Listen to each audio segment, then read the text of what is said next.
Why do hardworking employees get ignored? Why do politics decide your worth? Let's talk about it. Welcome to Bad Influencer. Hit subscribe. Modern business runs on the collective energy of a team. Ideas are generated, refined, and executed in rooms like this, driven by shared momentum.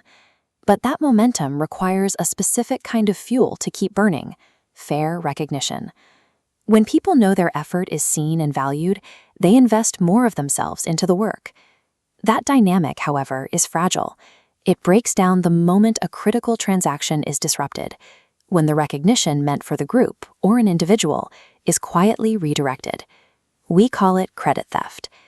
It happens when a manager or a coworker claims the primary praise for a project or an idea that was largely completed by someone else.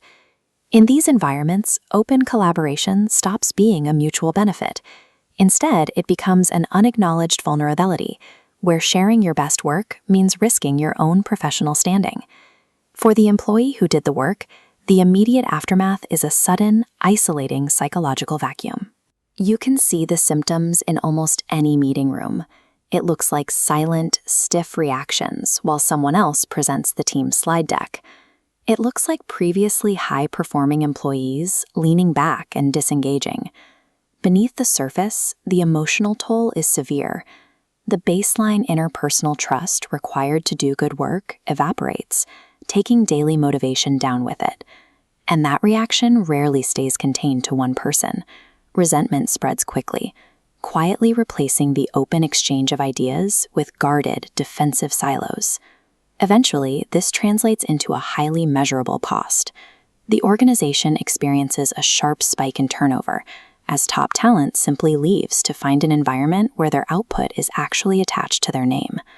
Credit theft is a systemic breakdown of the team's operational mechanics, stripping an organization of its ability to retain its most capable people. So why do professional settings allow this to happen at all?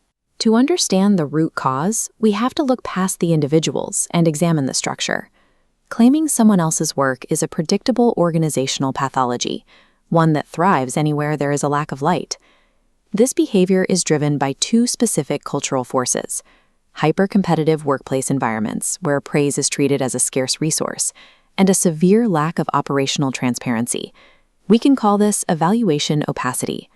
When performance tracking systems are weak or subjective, the origin of an idea becomes blurry, making it incredibly easy to reassign contributions after the fact.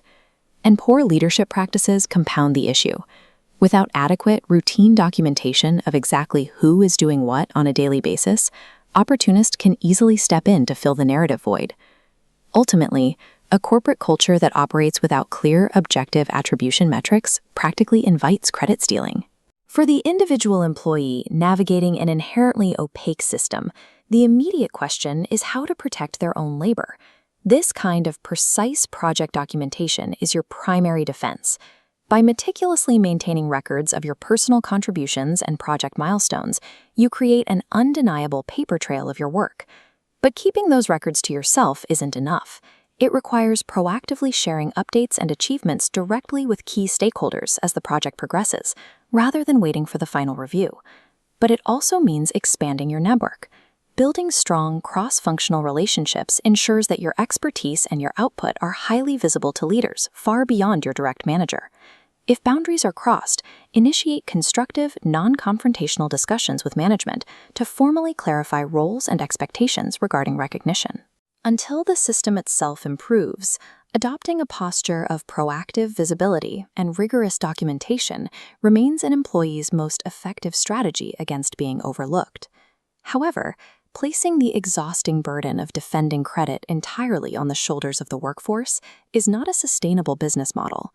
The true eradication of credit theft requires structural change. It demands institutional mandates led clearly and decisively from the top down. That begins by implementing completely transparent recognition systems and standardizing clear project ownership tracking across departments. Organizations must also rethink their incentive structures. By shifting the focus away from individual accolades and moving toward team-based rewards, leadership immediately disincentivizes toxic internal competition. Above all, there must be strict leadership accountability. Managers need to be evaluated on their ability to recognize their team, enforced through regular, structured feedback sessions. Management cannot simply hope for a fair environment. They must actively design transparent recognition programs that celebrate collective success to permanently close the institutional gaps where theft occurs. When those systemic changes take hold, the entire atmosphere of the workplace shifts. You see the emergence of a culturally healthy, highly engaged organization. An enterprise can only reach its maximum operational potential when the people executing the strategy know their contributions will be acknowledged accurately. Equitable recognition acts as a continuous engine. It directly fuels subsequent cycles of innovation and secures long-term employee satisfaction.